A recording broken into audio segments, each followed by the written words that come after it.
Welcome back, everyone.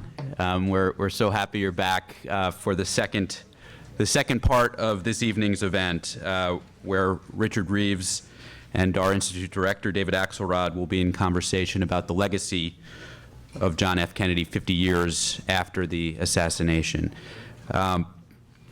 As is our custom here, Mr. Reeves will be introduced by one of our students, and I, as the executive director of the Institute, have the pleasure of introducing our student. His name's Will Fernandez. Will is a third-year history major here at the University of Chicago, and most importantly to us at the Institute, Will is our junior chair of the Student Executive Board, which is really the student government for the Institute of Politics, which helps David, myself, and the rest of our team think about what type of programming we produce each quarter for all of you students here and all of you in the general public who have taken the time to come down and visit us here in Hyde Park, which we really appreciate. Will's really passionate about public service and is currently serving as the curriculum director for the Chicago Philanthropy Group, which actually promotes philanthropic endeavors within the Chicago public high schools. And so without further ado, let me introduce Will Fernandez.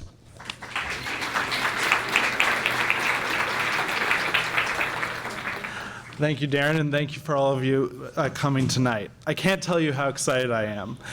Before I introduce our amazing guest tonight, since this is History Night at the IOP, I'd like to tell you all a story. Ever since I was a little kid, I've been obsessed with the notion of the hero. Not heroes in the sense of Superman or Batman, but real-life historical heroes. Each community I have had the chance to live in had a different set of legendary figures who defined the values in which the community thrived. One of the most memorable heroes from my long nights of childhood reading was President John F. Kennedy. Kennedy embodied the role of an American hero in both his rhetoric and action. From his days as captain of PT Boat 109 to his brief but memorable term as our nation's youngest elected commander-in-chief, the legacy of JFK continues to live on in history, defined not only by his successes and his failures, but also by the questions his life continues to incite. I have the utmost pleasure to introduce someone who has spent countless hours trying to grapple with those exact questions, and whose work, President Kennedy, Profile of Power, is considered to be the authoritative work on the life of JFK, Mr. Richard Reeves. Mr. Reeves' career is long and impressive. Dubbed a literary lion by New York Public Library, Mr. Reeves' columns on American politics have been published in more than 100 newspapers since 1979. His career in journalism has been extensive, including stints as the chief political correspondent of the New York Times and national editor for both the New York Magazine and Esquire. Mr. Reeves has also published over a dozen books, including his work on the life of JFK, which was named Best Nonfiction Book by Time and Book of the Year by the Washington Monthly. Mr. Reeves currently is a senior lecturer at the Annenberg School of Communication at the University of Southern California. Ladies and gentlemen, I would like to thank you for coming and ask that you please join me in welcoming our distinguished guest, Mr. Richard Reeves.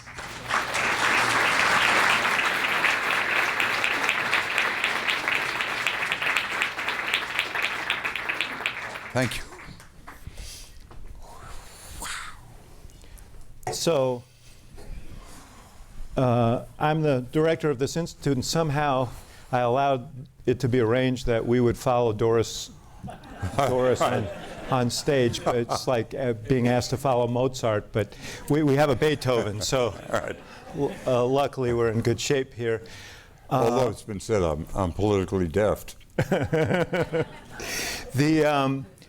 Obviously John F. Kennedy is on everyone's mind this week, and there have been innumerable specials on television, almost all of them focusing on the assassination of John F. Kennedy. I'm really more interested tonight in probing the way he lived rather than the way he died, although the impacts of that I want to talk about. But tell me something, why is he such a luminescent figure in the American consciousness? I mean, I sit here as a young man who was inspired as a 5-year-old to be interested in politics because he came to Stuyvesant Town in New York, where I grew up before the 1960 election. You left New York for Chicago? I always expected to go back and then I forgot. No, my wife is sitting right here. She's one of the reasons. She grew up around here. So, but this is a great town. Yes. So you're showing a New Yorker's bias, although you don't live there I anymore have in either. New York, yeah. I'm trying to get back there. It's a whole other story. But talk to me about JFK. What is it about him that he was only president 1,000 Right. days. The accomplishments were mixed. A lot of accomplishments after he died were ascribed to him. Right. But tell me what it is about Kennedy that made him the sort of singular figure that he was. Well, I think that the story is classic, and we were all brought up on it for centuries. That is striking down the young prince, an athlete dying young, so that he will. It's not like if Kennedy had lived, maybe 15 years or so ago, he'd be on with Morning Joe, just this old guy. But he is forever young. That's a and depressing beyond thought, that, beyond that, as a cultural figure, he will last. Although I think he was a significant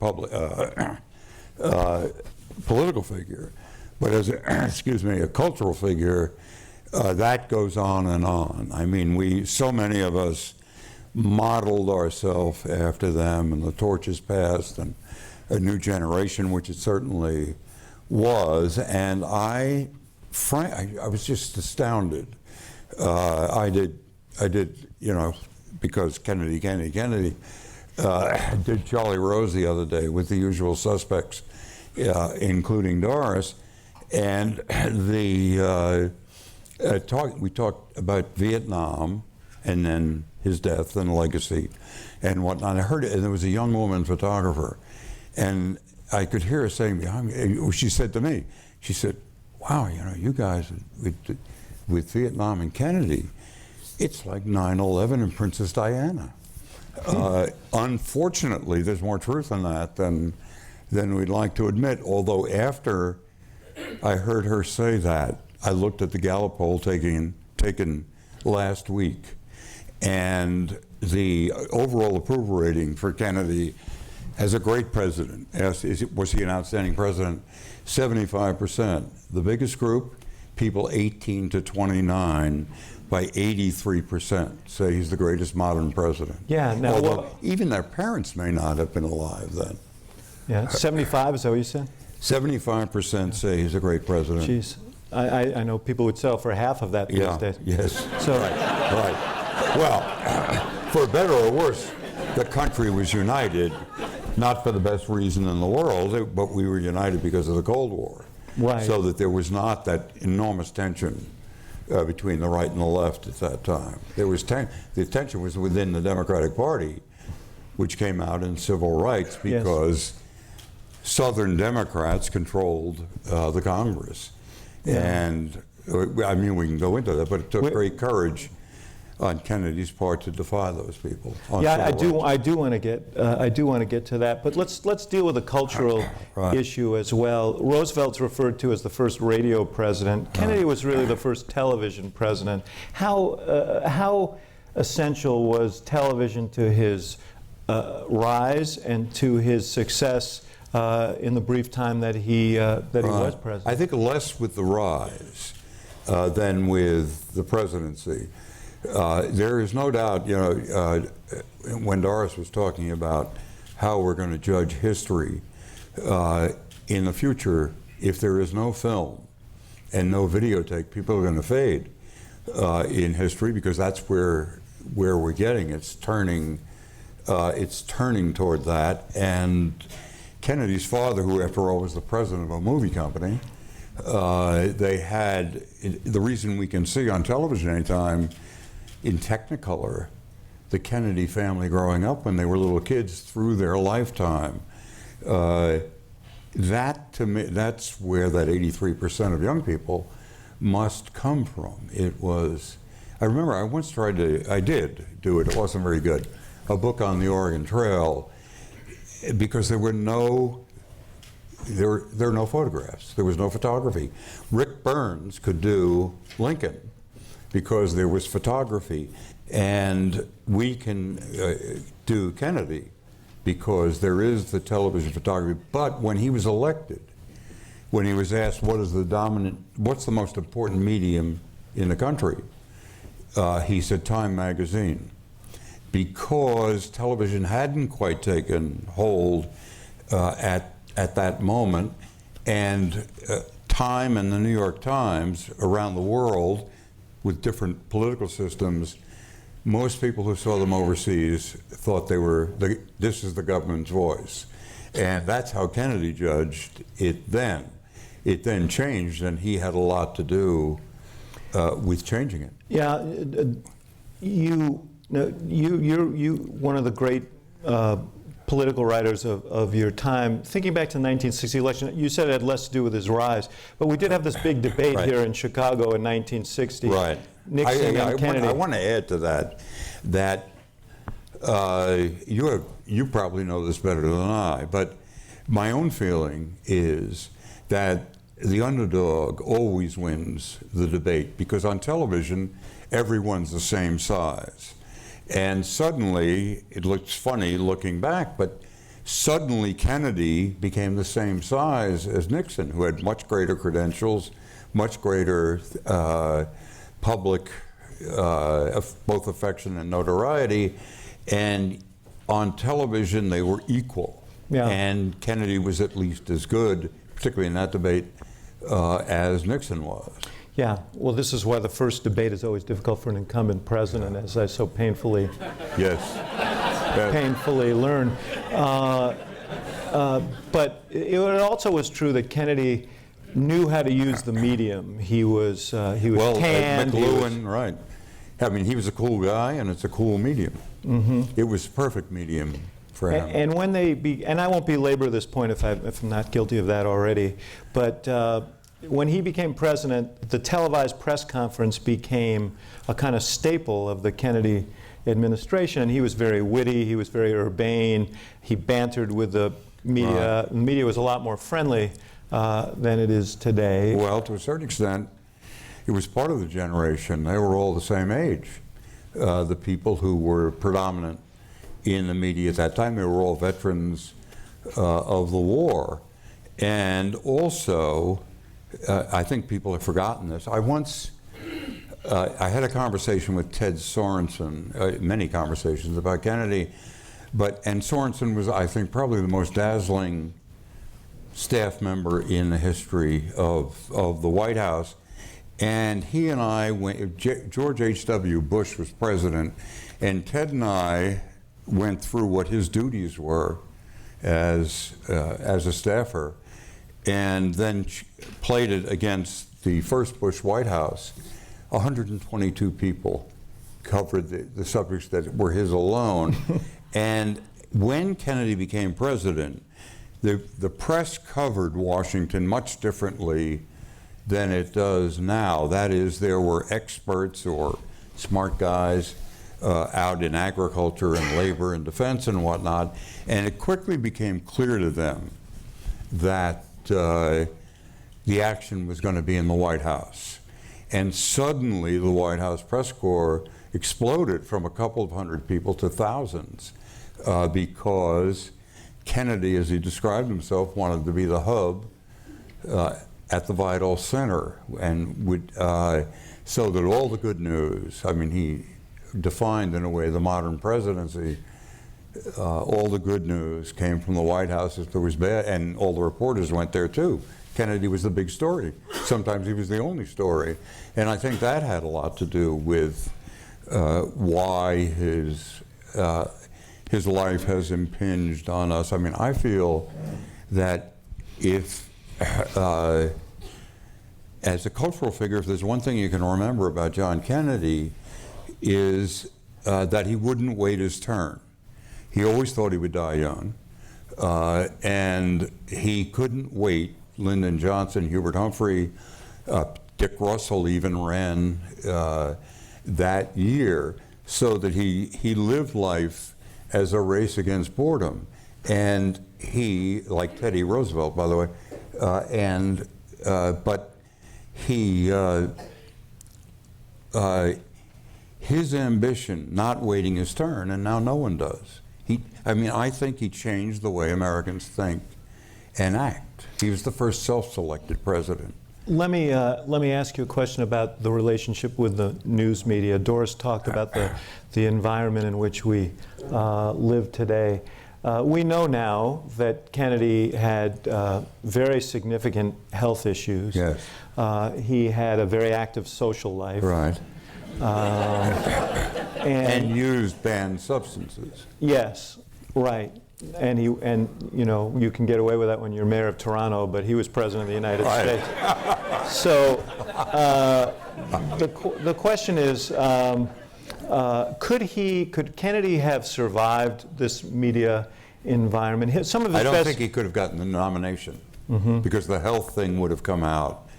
The other things we're getting very tolerant of, actually. I mean, we see the comeback of, I've forgotten his name, thank goodness, the guy from South Carolina. Yes. And even in our old hometown, I mean, Wiener and Spitzer and whatnot, and if Wiener They didn't hadn't exactly keep come doing back, it, but he would have won. But if they didn't catch him doing it again, right. we've become very tolerant, I think. Yes. Yes. Maybe too tolerant.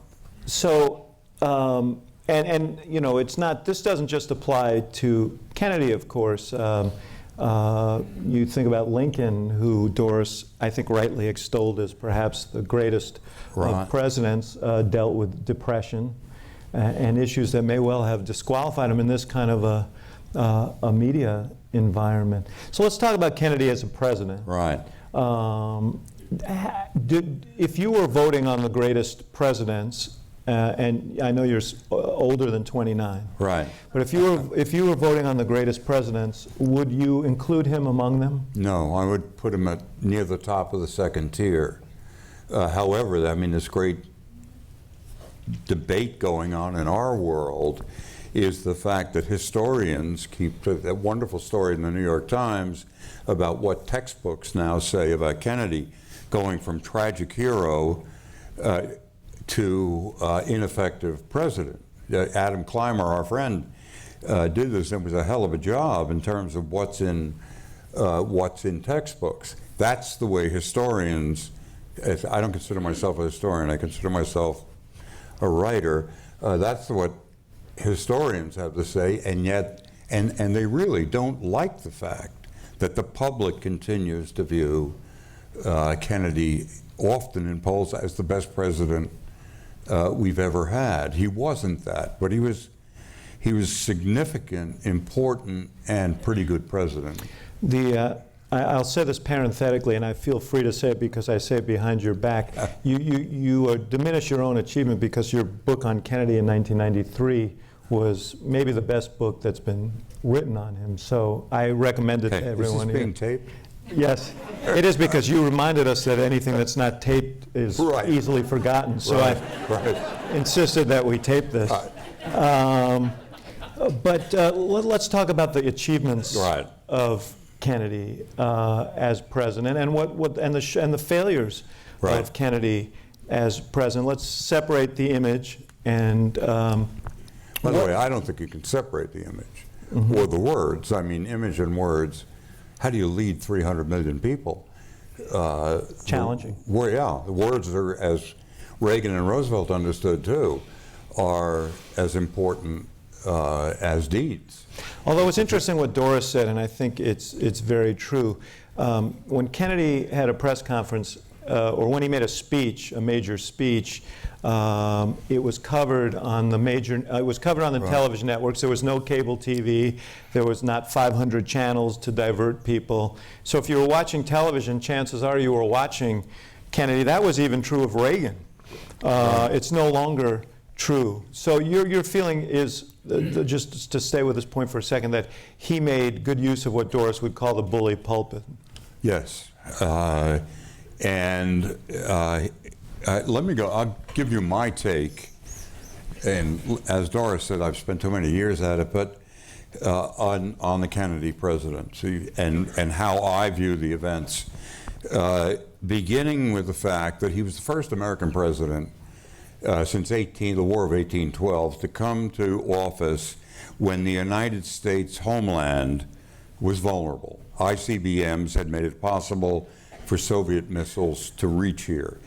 His greatest achievement, I think, is that in that period, relations were better and war, the possibility of war, was farther away when he died than when he became president, partly because of, well, the Cuban Missile Crisis, and also the fact that he finally understood, that Khrushchev was just another politician, just a different system that it was. The second, you can put in, if another guy comes along and does this with 48 hours, I'd like to watch it. But if you go back to June 1963, when Kennedy gives the peace speech, as it was called then, at American University, and saying that maybe we've got the Cold War wrong. Maybe we can do something with the Soviet Union. After all, we are all mortal. We all care for our children. He goes back to the White House after that speech, which was 10 o'clock in the morning, to the news that a monk had in public burned himself to death in Saigon, and that George Wallace was George Wallace, then the governor of Alabama, had had named himself provost of the University of Alabama because it had admitted 2 black students, James Hood and Vivian Malone. When he had to federalize the National Guard. We're in an interesting company because Wallace was there with the Alabama State Police, pretty tough-looking bunch, and with the Alabama National Guard, of which he, by law, was the commander unless the president federalized the National Guard. So these guys are standing there protecting, this is on television, standing there protecting the governor, and then the word comes Kennedy has federalized them, and they turn around, and Wallace, segregation then, segregation now, segregation forever, and his state police leave the campus. Now, there was later more trouble, but that night, against the advice of his brother and everybody else, he said he wanted to go on television. Kennedy was a northern politician who had got a long way in getting along with the Southern Democrats who then controlled Congress, because they believed he was just another northern politician who was saying these things about minorities because they voted up here. And on the other hand, as he learned, because he wanted to kick civil rights down the road, as everybody did, that when he asked Howard Wofford, what is this? Why are your people, Wofford happened to be white, but why are your people... Harris Wofford, who was his aide, who was... Yeah, he was a civil rights consultant or whatever to a director, I've forgotten the title. He said, with the Freedom Riders, he said, get your damn friends off those buses.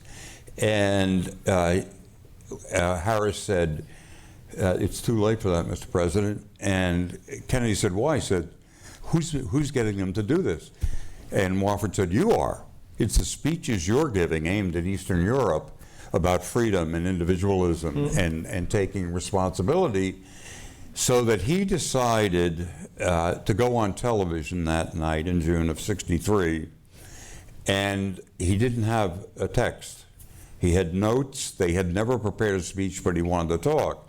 And he gave then 48 hours after the American University speech, gave one of the great speeches in American history, in which he said, ad-libbed really, this is not a regional question. This is not a political question. This is a moral question. If we are equal in this country, who among us would choose to be black? It was a stunning speech, because for a Democratic politician to side with the minority against the majority and risk his own political life because of what the Southerners could do with him in Congress was an act that took great courage and conviction, and had, from the minute the field secretary of the NAACP in Mississippi heard the speech on the radio as he was driving around the state, called his wife and said, keep the children up, I'm coming home, I want to talk to them about what just happened. And he pulled into his driveway and was shot by a sniper across the road, and Medgar Evers, the field rep, bled to death in front of his children. So this was, it was no small thing for Kennedy to side with Medgar Evers rather than Herman Talmadge. Yes. And he really gets credit, actually, for that. Yes, it was Johnson who got through the laws, but it was Kennedy who defined the government's role. So with those things, well, let's stop on civil rights for a second. So what you're saying is, because the conventional interpretation is sort of what you said at the beginning, which is that Kennedy was slow to come to the realization in civil rights. So this conversation he had with Harris Wofford, this jarred him. It caused him to think about it in a different light? I think he thought about it in a different light, but the different light was, I have no choice. This is the time. And presidency, I would argue, is a reactive job. They react to events unforeseen, and they're judged on 2 or 3 big ones. No one remembers whether Lincoln balanced the budget. And no one remembers other presidents for the, God willing, the computer problem will be solved, and we will move toward what every other civilized country has in kind of national health care. I mean, I personally am to the left even of your former, single server would suit me fine, single source, but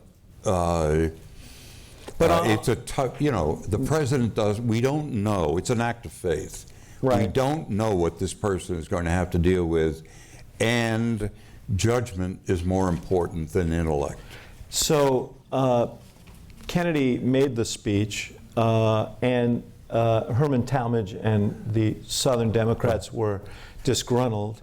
At the time of his death, and Bob Caro did a great job of this in his book, there was what we would call gridlock in the Senate. The Southern Democrats wouldn't move any of Kennedy's legislation until he agreed to withdraw the Civil Rights Bill.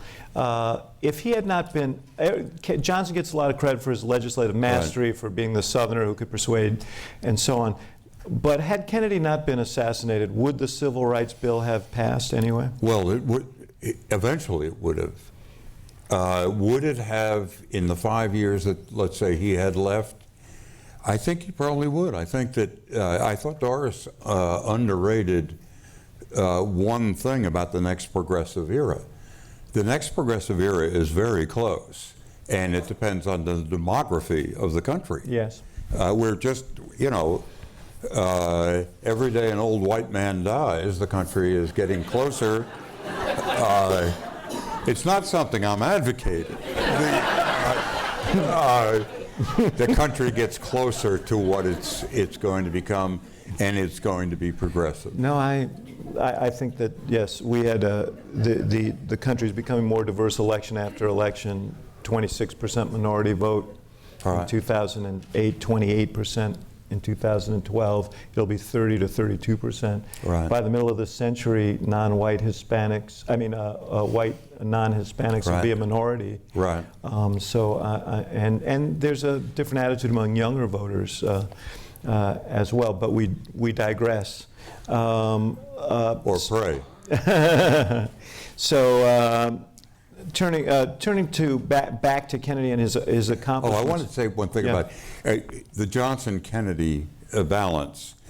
I also feel that Kennedy obviously made many mistakes in Vienna, certainly the Bay of Pigs, but most of all, signing off on the coup that ended up killing President Diem in Vietnam. As Colin Powell would say years later, you broke it, you own it. And the fact of the matter is, at least in my mind, it was Kennedy who got us into Vietnam, not Johnson. So that, in a funny way, Johnson gets credit for civil rights, and Kennedy doesn't get enough. On the other hand, Kennedy, who was dead, Diem was killed on November 1st of 1963 with American permission, and Kennedy himself was dead in 3 weeks, so that has kind of washed by history. It's been written that he almost immediately had doubts about that. Is that your perception? Did he recognize that there was great risk associated with that? No. I mean, he made the decision twice. There was going to be a coup on August 28th, 1963. Between the time Martin Luther King finished I Have a Dream speech and Kennedy, for the first time, invited him to the White House, because photos of a president, as you know, are the coin of the realm, and he didn't want his picture taken with Martin Luther King, who J. Edgar Hoover was telling him he was a communist. But if it was anything Kennedy understood, it was stardom. What makes a star? He saw that speech and he said, have him come down here.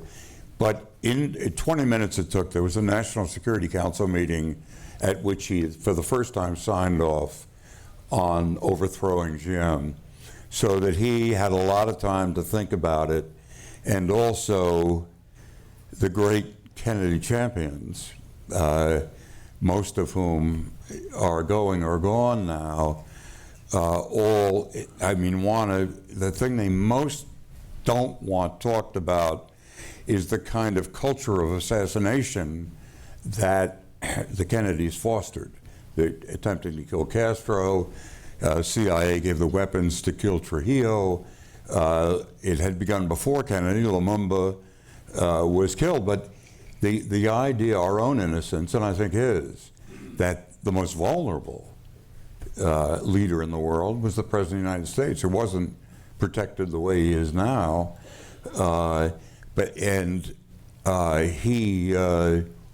He gets by that historically, with his people denying.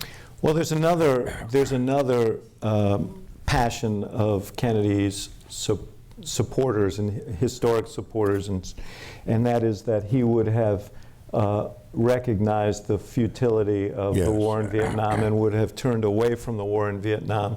I wanted to get at that. I think would have happened. I don't think he would have been as crazy as Johnson was, and it would have happened later. But as you know well, I mean, Democratic presidents have to show their manhood at all times, and if they're not soft on communism or on something else. So it would have been very politically difficult. There were 1,700 advisors in Vietnam when he took office, and 17,000 when he left. I mean, he was putting troops in there.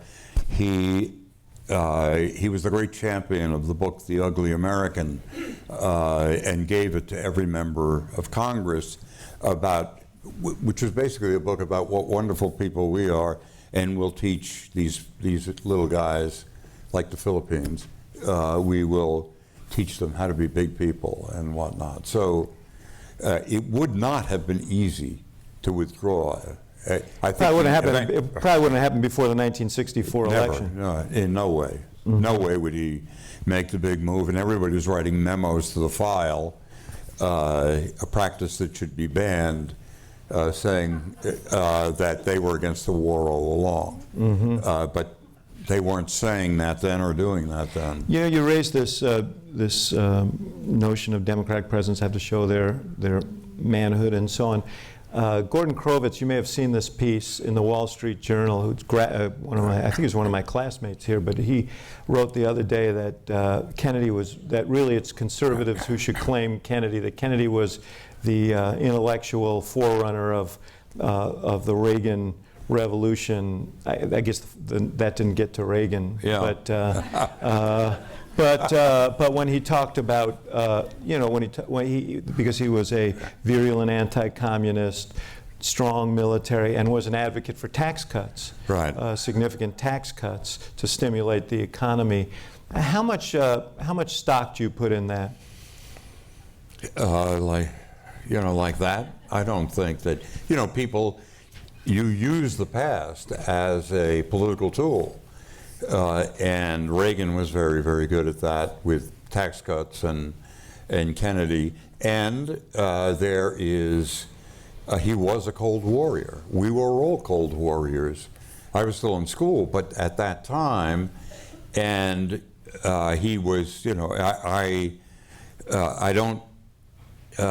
think the conservatives are wrong in claiming him, but why not? If they can use them, they'll use them, as Reagan did. Talk about the Cuban Missile Crisis. Let's talk about both the Bay of Pigs and the Cuban Missile Crisis. How did the Bay of Pigs come about, and what impact did that have on Kennedy, and how did it inform his decisions around the missile crisis? Well, he was a fool, and he listened to people who are liars. I have not yet read this book, The Brothers, about the Dulles brothers, but I imagine it's fascinating. And he took the advice of his elders, probably partly as a question of his youth, and ignored. He had talked to, among the people he talked to about it, very few were. It was Dean Acheson, who God knows was no wuss, and he said, "What do you think about this Cuban thing?" And Acheson said, "What Cuban thing?" And he said, "Well, and how many men are involved?" said Acheson. And he said, I've forgotten what the number was, but it was in the low thousands. He said, well, you don't have to be a mathematician to understand that 3 million Cubans are going to do better than 2,000.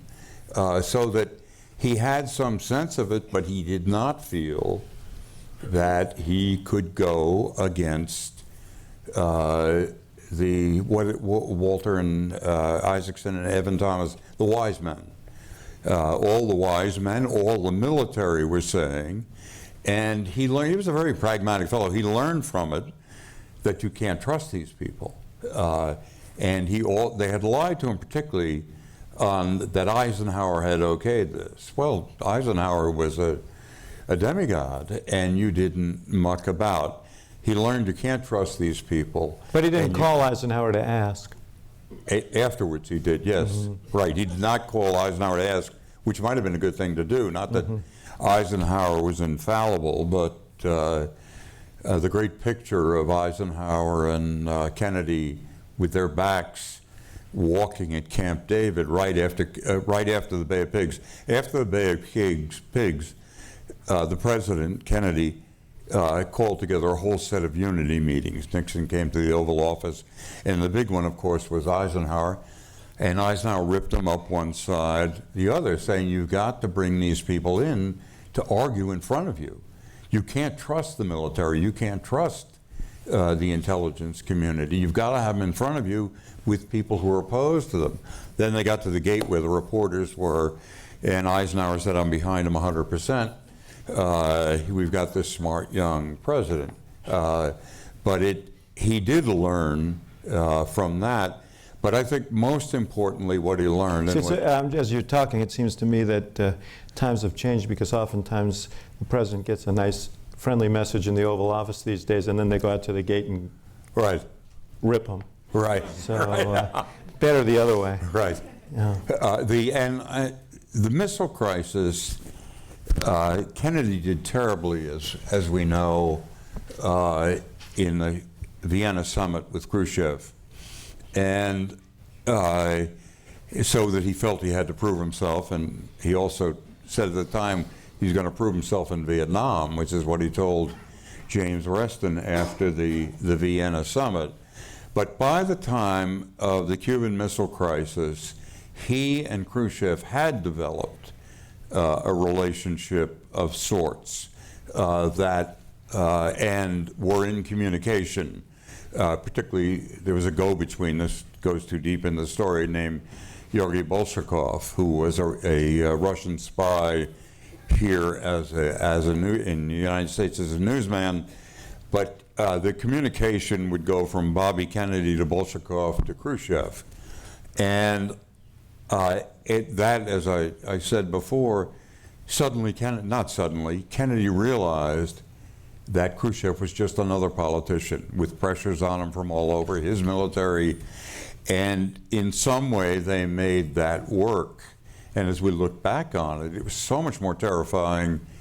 We were kind of numb when it happened. But now, I mean, the world almost had a nuclear war. And the reason Khrushchev did what he did and lied a great deal about it was that we were so far ahead of them in terms of nuclear weaponry, particularly in guidance, both in numbers and guidance system. We had the Polaris missiles all around, which were an untouchable weapon. I mean, the greatest weapon actually in the history of the world. And Khrushchev thought that if he could get medium-range missiles into Cuba, the United States would be under the gun in the way the Soviet Union was already under the gun.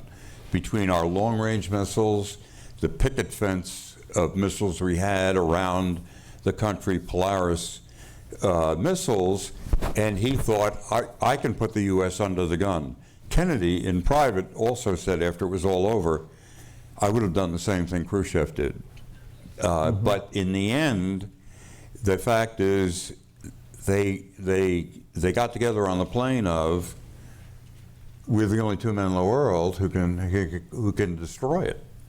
And if you look at the messages back and forth, they worked it out. It was like the Berlin Wall, where Kennedy knew the wall was going up, but it solved our problem and theirs. And again, there was collusion between him and Khrushchev. Khrushchev's problem then was the 2,000 people a day from Eastern Europe, the best and the brightest, the doctors, the engineers, the writers, were going to East Berlin and defecting to the West, and they had to stop that. On the other hand, Kennedy's problem was that Khrushchev had 500,000 troops surrounding Germany, or surrounding Berlin, actually, and if the Russians decided that to take West Berlin, it would have taken them a day or two. It would have taken them a couple of weeks to take. We only had 15,000 people there. They were MPs. I mean, they were barely trained. And the only way we could have stopped, if Khrushchev was determined to do it, taking all of Western Europe, which would have taken him a couple of months, the only way we could stop him would be if we used nuclear weapons. And Kennedy didn't want to use nuclear weapons. Neither did Khrushchev, neither did anybody, with the possible exception of Curtis LeMay. Yeah, who was urging aggressive action around the Cuban Missile Crisis. He said, we can level this country. The truth of the matter is, you can't level this country. And here, because if you're going to try to wipe out 30 missiles, which is how many missile sites they had, you've also got to destroy their capacity to retaliate against your Air Force or to fire off their own, and pretty soon you're in an all-out war. And we were going back to the Bay of Pigs, we were so incompetent that one of the reasons when Kennedy finally agreed, that the intelligence and military people thought that if they started something, these were terrible people, if we started something, the president would not allow us to lose, which he turned out doing. But they were all screwed up enough, and the best example was that when Kennedy did order that American planes be painted over and be sent over the beaches to protect these besieged young Cubans, country club set really, who had invaded the country, so he agreed to do it. However, in agreeing to do it, the military sent the planes, I can't remember whether it was an hour early or an hour too late. I think it was an hour too late because everybody thought Cuba was in the Eastern time zone. That Cuba has the same. Cuba's very big. I mean, it's 800 miles, and is in the same time zone as Chicago. Yeah, that's amazing. Yeah. Hopefully, nothing will come out like that on other people later, but I'm sure it will. No, I think that we've since that day mastered the changing time zones. We think we can handle it. Yeah, there are other challenges, but that we've mastered that. But so, listening to you speak about this, you would obviously include this. You said civil rights was a moment. It was a hinge of history, I think. And this was obviously with the survival of the planet at risk. Right. Kennedy showed some courage and wisdom in the way in which he maneuvered the situation. He may also have been lucky, but it worked. It worked because he kept stalling. John Kennedy was a very decisive man, but he never, like most presidents, I think, most decent presidents, made a decision until he had to. Decisions are what get you in trouble, you know. Fudging isn't that bad, and that's what was happening on civil rights, and that also he used to great effect on the Cuban Missile Crisis, because in the beginning he was the only one who wasn't for bombing, no matter what people later wrote in their memoirs. Mm-hmm. Let's talk a little bit about Kennedy, the politician. He was going down to Texas because there were political problems down there that he was concerned about. How much risk do you think he was in relative to 1964? Politically? Politically. Well, I know what he thought. He thought the opponent, there were only two possible opponents. Goldwater, who he thought was too stupid he loved Barry Goldwater. Barry Goldwater was a great guy, but he thought he was too stupid to win an election. And the other was Rockefeller, and he didn't think Rockefeller had the guts. And that proved out that Rockefeller, was in the end never really committed himself until it was too late to actually go for the presidency. So I don't think he would have had trouble in 1964. I don't think he thought either that he would have trouble, but of course he didn't want anything bad to happen between Dallas and the 1964 election. On the political front, John Kennedy changed this country. He was our first self-selected president, and he broke the old organizations who would decide at the convention, and he did it by traveling the country for 2 years, by courting the press, by emphasizing the primaries, which weren't considered important in those days, so that when they got to Los Angeles for the convention, unbeknownst to the so-called frontrunners, Lyndon Johnson, Hubert Humphrey, and Adlai Stevenson, in fact, Kennedy already had the nomination on the first ballot. Spending a lot of family money, as loans to the campaign, which the first money they raised then, when he looked like a winner, went to pay the debts to his father and whatnot. But he proved, and I would include in the self-selected presidents, Obama. I mean, in the natural course of events, if there were institutional leadership with the strength to stop it, he never could have been the Democratic nominee without the Kennedy example. Same thing was true of Carter. Kennedy simply changed the way we pick presidents, and he proved that the major qualification for being president is wanting to be president. Let's talk about that parallel for a second, Obama and Kennedy. Both of them, now Kennedy had served in the Congress for 14 years, so he had been there longer, but he hadn't been a major figure in the Congress. Obama was there, obviously, 4 years when he got elected president. But it's fair to say that the Washington establishment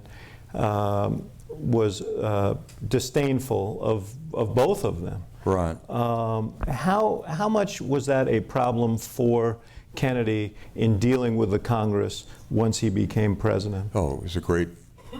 I mean, you would love to live with the numbers that he had to live with. Yes, I would. In terms of the Congress. I don't know that we'll ever see that again. I hope. Well, what I hope doesn't matter. But yeah, he would have. He had great trouble. He did not use Johnson as effectively as he might have. But on the other hand, Johnson was. I mean, he needed Johnson to win the presidency.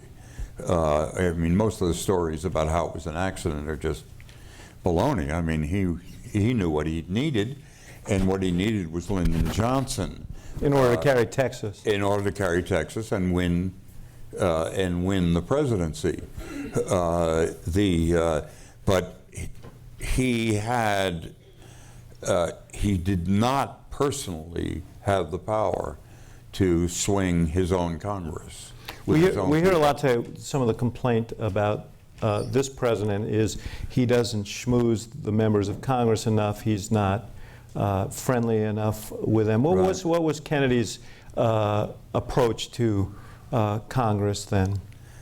Well, it was somewhat like Obama. I mean, it's called a leading question. Yeah, he ignored the Congress, and yeah, Kennedy was was a man of many sides, very charismatic and prismatic, and he spent his social time, if it was in short bursts with women, if it were in a longer burst like dinner upstairs, actually with journalists. His best friends in Washington were, leaving out his family, were Charlie Bartlett of the Chattanooga Times and Ben Bradley. Those were the people who were invited upstairs for dinner and social evenings. Even Bobby never was invited upstairs. And Kennedy and also his wife had a certain disdain for the people in Congress. The one thing that he did have that no longer exists, even though you're quite right, is he redefined presidential politics, but there still were big city machines at the time, including the one here in this city. There are famous tapes of him calling Mayor Daley and getting him to deliver Roland Libinati, who was a congressman. Great story. Yeah. How much of a factor was that for him in passing the legislative pieces that he did?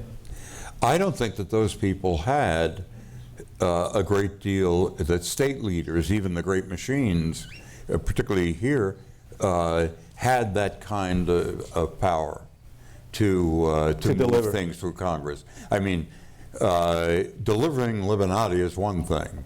Passing a civil rights bill is a little more complicated. So I want to go to questions, but before I do, I want to ask you the question that we puzzle over all the time, because the assassination was viewed, and rightly so, as kind of a watershed event in American history. How, and Jeff Greenfield's written a whole book on this, but how in your view would history have been different had Kennedy lived? Well, I don't know, of course. I'm not holding you to it. I think that Kennedy... We'll never know, so you can say anything you want. I think he might have had that hardest of things to obtain, which is a successful second term, because he did have a good majority of the country behind him. He had learned what was real and what was illusion in terms of what laws you could pass, and I think probably would have been more effective, particularly in Washington, in fighting, because certainly he could rally the country and did more than once. And I mean, part of a president's job, maybe a president's job, is to bring out the best in the American people, not the worst, Nixon being the example of someone capable of bringing out the worst, but Kennedy was very capable of bringing out the best in the American people, and he made them He changed us, I think, not only in hats and longer hair. He changed us. I mean, the man was about, I don't want to use this word too, hope. And people believed in it, that he and people like him were going to take the United States to a better place. And I think that he might have been more effective than most presidents are. Whether he could have gotten, I think he could have gotten what he wanted in terms of the military and nuclear questions, which obviously was the most important. He had also laid the groundwork for what became Medicare. It was called National Health Service, I think at the time, and also on the Immigration Reform Act of 1965, which is the reason we're going to have progressives. I mean, Kennedy was a bear on the subject of immigration. He considered himself the son of immigrants. And of course, we're talking about a country that for decades would not allow Asians to become citizens. And God knows black people were not given citizenship rights. And I think on that level, he might have been effective because, again, the country was younger. It was different. All these guys, came back from the war. Kennedy's first political slogan when he ran for Congress in 1946 was "The new generation offers a leader." Well, combine that with interstate highways and the GI Bill, and you've got a new country. And why don't we, everybody, queue up you folks with the mics and so on, and we'll begin to take questions. The two things that ripped the country apart in the 60s after he died were civil rights and urban riots, Right. and Vietnam. And we touched on this earlier. Would those have been different? Would he have had the ability? I mean, Johnson was very progressive on race as president, and yet the ghettos of America erupted. Those people didn't read the congressional record. About Johnson, you mean? Yeah. Yes. No, about yes, it was going to happen. Mm-hmm. It was obviously just a matter of time mm-hmm.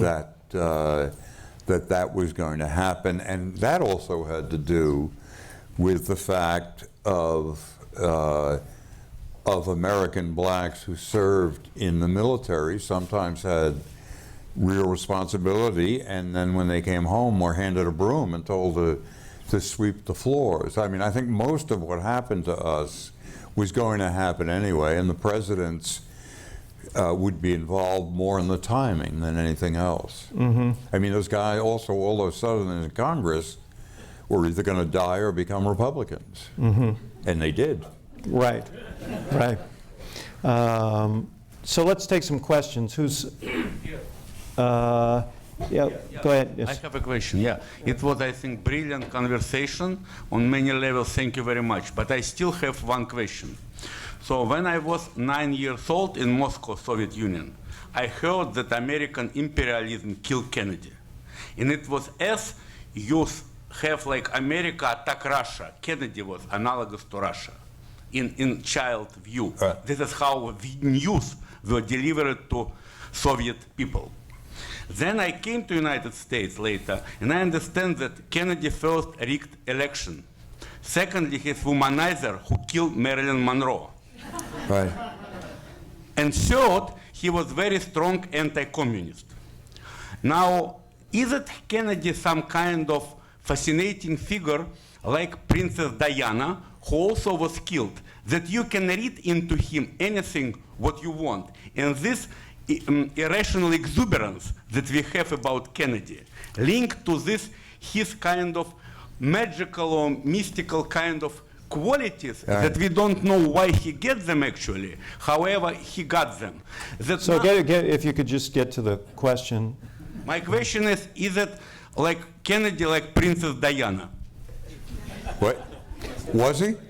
Yes, your point is well taken, that there was a certain tabula rasa quality certainly about Princess Diana, and also about Kennedy. As Charlie Bartlett told me, nobody ever knew John Kennedy, not all of them, and that's a direct quote, and that's exactly the way Kennedy wanted it. I mentioned briefly that he saw himself as the vital center, as the hub.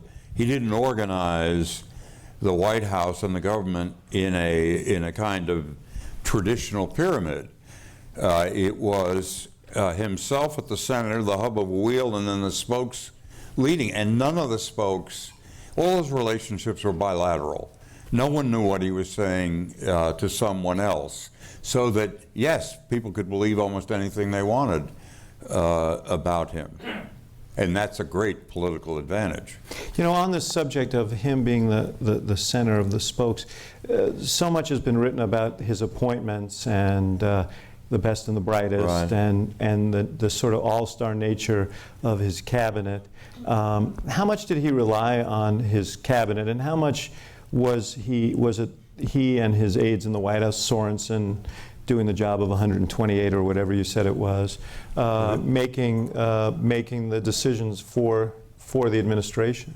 Well, certainly the White House, people of whom there were very few then, had more influence. He had known them longer, but there was one place that Kennedy's youth, probably relative youth, probably didn't serve him well, was that he had a little too much respect for the Robert McNamara's, the Dean Rusks, the Allen Dulleses of the world. He was a man of good manners. He probably treated them better than he should have and listened to them.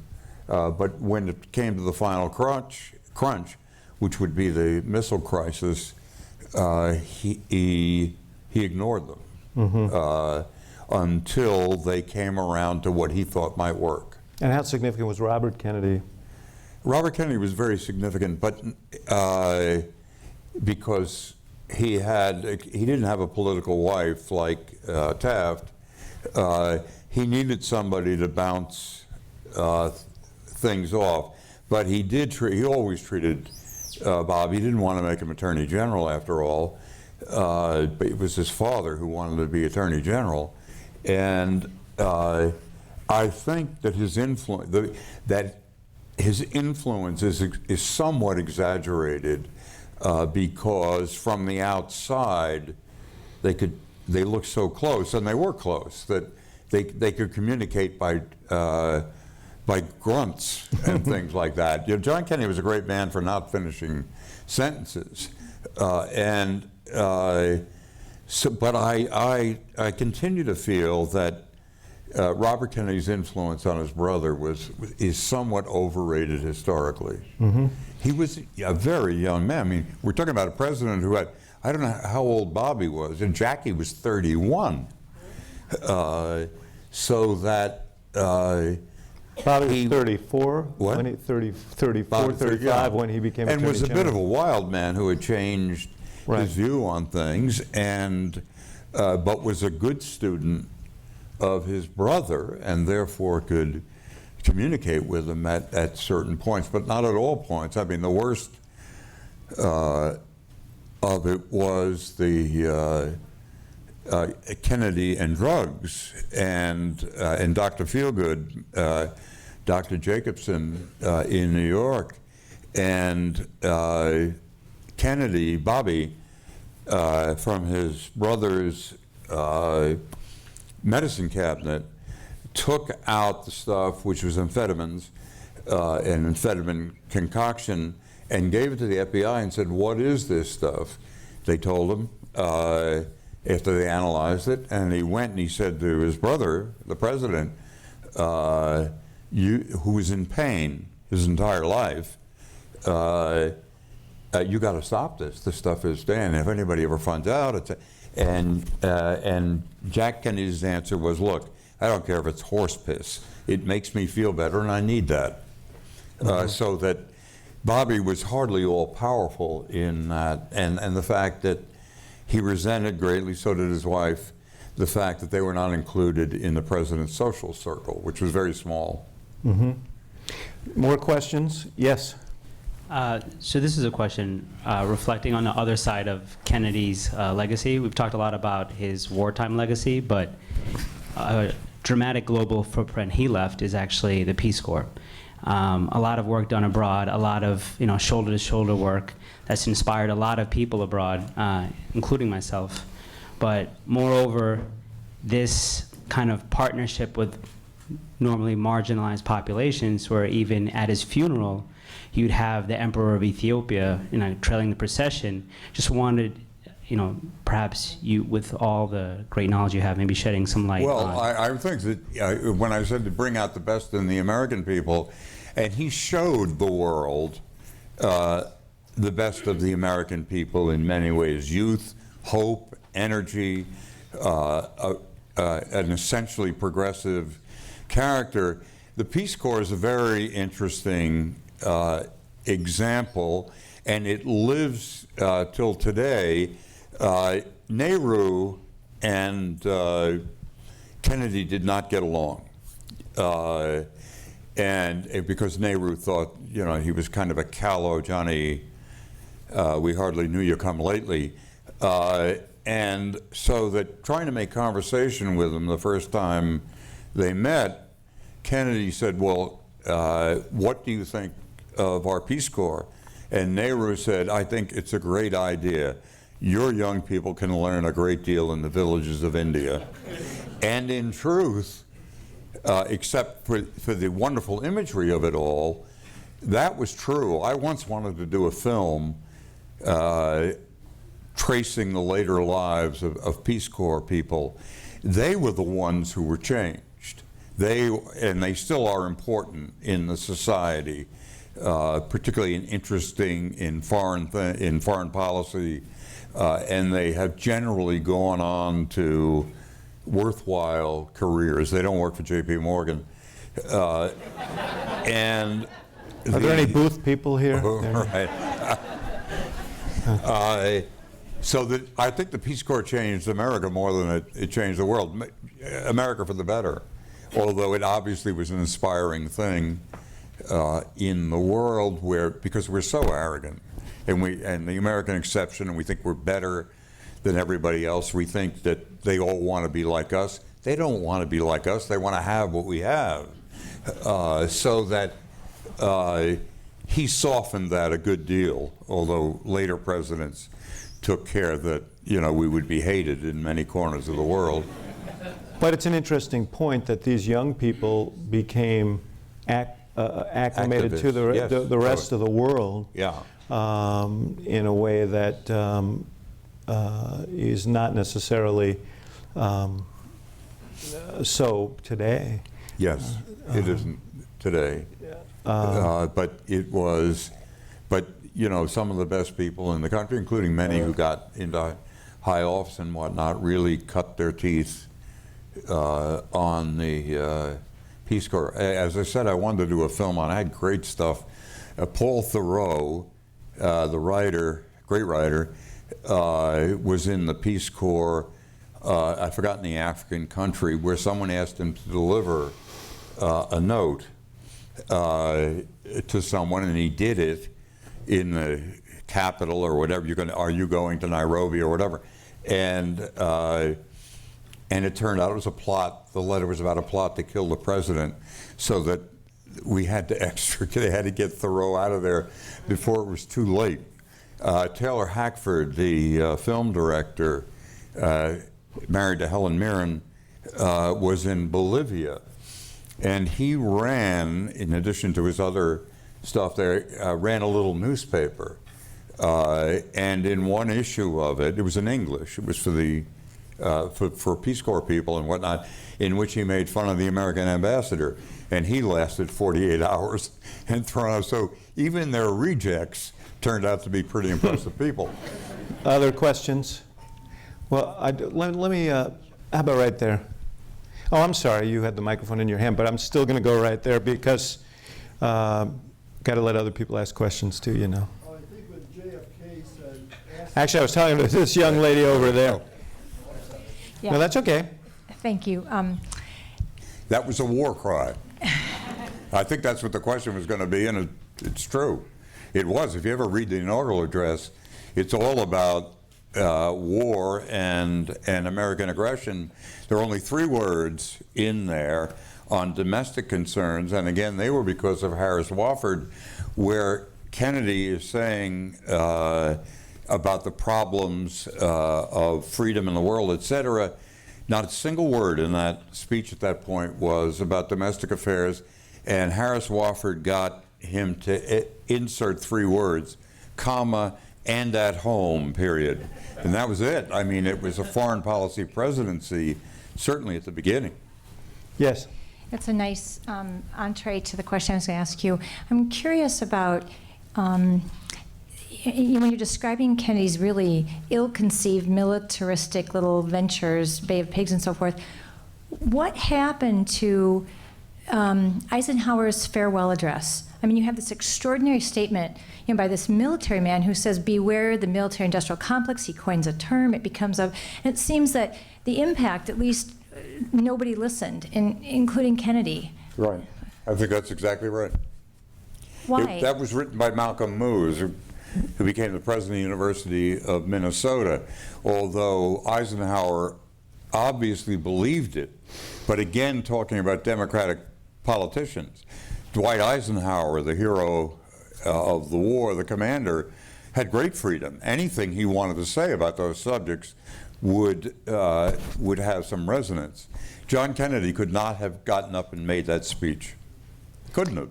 I mean, the zeitgeist of the country was such that, so Eisenhower kind of had a carte blanche on some things that no later president could have. Yes, I see a hand back there. Yeah, and a microphone. Those are 2 good things. And a microphone. Yeah. I think you touched on it a bit, talking about the Peace Corps. But Kennedy's famous phrase, ask not what your country can do for you, ask what you can do for your country. What do you think that brought about in terms of lasting legacy? I missed the last sentence. Ask not. I know what that one. What do you think that that brought about in terms of a lasting legacy from President Kennedy? In terms Well, of involvement? I don't think it is a lasting legacy. And again, it also, as I said, it was a war cry, basically. We were on, or becoming on a war footing on the Cold War. And so that's what those words mean, I think. Ted Sorensen wrote those words, a great wordsmith, but they were a call that could be answered in those days, because I remember I was a young engineer working for a company called Ingersoll Rand, and I remember at that point I and other people, wanted to get out of Ingersoll Rand and do something for the country. That did not mean we planned to join the Army. I mean, I had been rejected anyway, but because of eyesight from the Air Force. But yes, they did. But that legacy has faded because I think it's part of the Cold War, which has faded.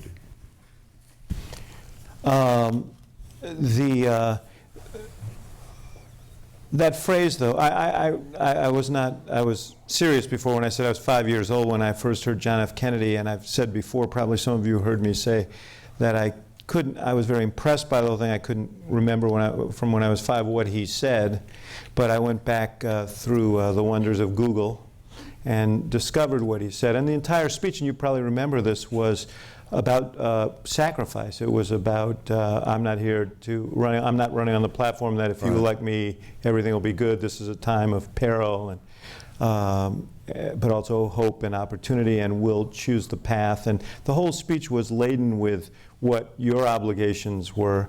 That's not the kind of speech that you could give today, is it? No. Why? Because one, we're not a united country, and we're not united by fear. which we were then. We didn't also mention the space program, which, you know, those are the things that made people. I'm an engineer by education, because the Defense Department paid for my education. We needed engineers desperately then. We thought we did, to catch up with the Soviets. We need them desperately today. We do, yes. Which has become a question of immigration. I mean, we have to import these people because, I hate to say it, teaching at a great university, I just was listening to NPR today. In my university, University of Southern California, we have 3,700 students from mainland China, and large numbers from India. They are all in the engineering school. Our children don't want to take engineering. It's hard. It takes work. I will also add, if nobody knows, who the most famous engineering graduate of my college is. President Morsi has a doctorate from USC in electrical engineering. So yeah, and had many friends. He taught there for 8 years. Let me take your question now. Y squared. Now you don't have the mic. I wrenched it away from you, and now not an engineer, but a physicist. So, are you a physicist? Yes, thank you so much. I was actually born and raised in China, and some of my first memories of the English language was my dad teaching me how to say "ask not," what your country considers you. And so I was going to ask about the space program. How much of President Kennedy's speech and the whole program was partly attributed to the threat from the Soviets and the Cold War mentality? And in today's world, in America today, without this external threat or competition, what is the prospects, both from a political leadership and public opinion standpoint, for the prospects of a grand experiment in science and technology? Yeah, my cup runneth over on that question, but fear is a great motivator. Excuse me, is a great motivator.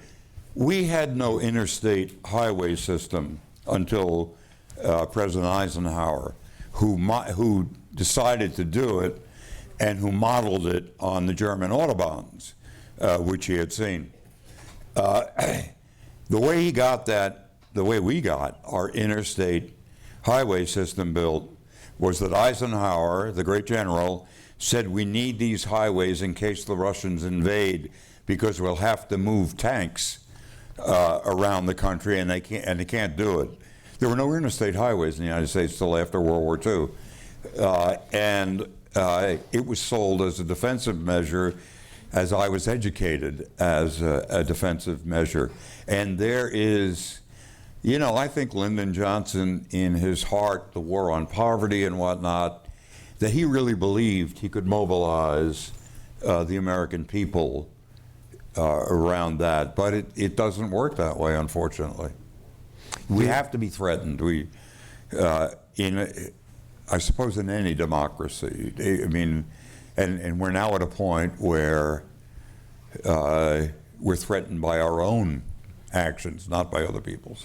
I think it's a good thing that the Cold War passed, because if we had tried to get tanks down the Eisenhower Expressway now, we would that was the secret we would have been immobilized. Right. Yes. I'm going to just let you guys with the mics. Here's a young man with a mic. Hi. I was just wondering, you talked a little bit about how Kennedy changed the presidency. I was wondering if you could talk some more about how Kennedy changed the way that America thought, and how future presidents thought about the role of government in general, whether he made it bigger or smaller. You talked about individualism, but on the other hand, you seem to indicate that Kennedy probably made the role of government a little bit bigger for the nation. I was wondering what your take on that was. Well, my take on that is that, I mean, the reason we're here talking about Kennedy is that he changed the way we looked, by the way he dressed, changed the way we acted, although John Kennedy had no interest at all in high culture. His wife did, and changed America in that way as well. But the biggest change was that he didn't wait his turn, and now nobody does. He changed the nature of ambition, which at the same time another thing was taking hold in the country, and that was before World War II. This was not that rich a country, and there are statistics that show, I've forgotten the number, but it's in the 80 percentile, high 80 percentile. Americans married someone who lived within 5 miles of them, went to their school, or went to their church or synagogue.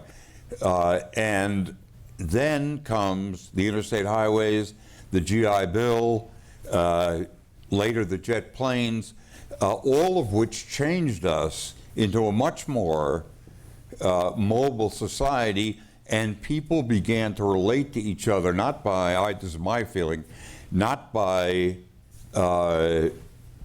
religion or region, since once you had the GI Bill, people from the West Coast were marrying people from the East Coast, that what changed, and they married by ambition. People get married, as far as I can tell, I once did a book on this, by now mutual ambition. That was not true before the war and Kennedy raised our sights about what kind of country we could be. Just to follow up on that, and then we'll take one more question. He was the object of suspicion among liberals, among New Dealers, right, when he ran in 1960. Why, and how much do you think he believed in sort of the New Deal nostrums about government as a solution? Oh, I left that out of that answer. I think that that's, I am a believer that there is no one who's against big government. They're just against or for a government which will do what they want. And certainly, I mean, you know, we're paying a lot for the Reagan presidency, and the idea that he created this new populism where big business wasn't the enemy, the government was the enemy. And Kennedy was, although he was very conservative by today's standards on many domestic questions and on the economy, for instance, but he believed in government, and he believed government could do things that made people's lives better. And obviously, when the torch was finally passed to Reagan, he really knocked that out of the dumbed down America. A great communicator means that he took things that weren't simple and made them sound simple, and people bought it. I know we're not here to talk about Reagan, but... Yes. Actually, that's the next session, so if you... I'll take one last question, and then we'll wrap up. Who has a microphone here? There we go. Hi there. Although I understand why Kennedy made the decision and did not agree with it, I understand the Day of Pigs at that time. Could you please explain what is in the strategic interest of the United States at the present time not to recognize Cuba? No, I can't answer that. Okay, great. It's stupid. No, it's... what? No, I'm Yeah. not going to dissent. Yeah. You want to... I cut you off there. No, I literally, you know, it's among the many stupidities that we pursue as a people, again, because people are afraid, particularly Democrats, don't want to be called soft. How much does it have to do with the fact that Florida is a big, important swing state, and the Cuban vote there has traditionally swung in that direction, changing now? Yeah. With younger Cubans. Yes, we're hoping for a new generation. I think the American policy toward Cuba, which I think is silly, originates in the exiled Cubans in Florida. Well, Florida's a big state. I really want to thank you. I could sit here and talk to you all night, but they would probably object. So, Thank you. And I think Mr. Reeves is also signing books in here. You have a new, your New York Times. Well, I love doing that. Here's the pitch, I guess. I was a reporter on the New York Times, and and the Times is kind of my alma mater. Anyway, I was very pleased that they wanted to do a book on the Kennedy years and on what the New York Times said and did. And they asked me, and I picked, my title is general editor in that, but I picked what from our coverage. I mean, suddenly here I am, this kid from Jersey City, which is the way I see myself, editing the copy and deciding whether I'll use Reston or Russell Baker on this. And the book, which was done by Abrams, the art people, so it's a spectacular book, but it is, I wrote the filler copy and recruited some people, Bob Dallek and others, to write some of it too. But it is the contemporaneous New York Times stories during the major events, beginning with Kennedy's running for president and ending with the Warren Commission.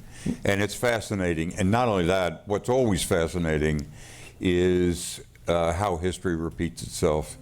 I mean, you can read in there what the Republicans were saying about national health care. Word for word, they haven't changed a word in there. But it was for me, it was a labor of love, actually. And I could holler at the people who used to holler at me. I'm right that those are back there somewhere, right? Yes, okay. So those of you who are interested in that book, Mr. Reeves will be signing it. And we so thank you for being here today. Oh, I'm delighted to be invited. Thanks. It was absolutely fun.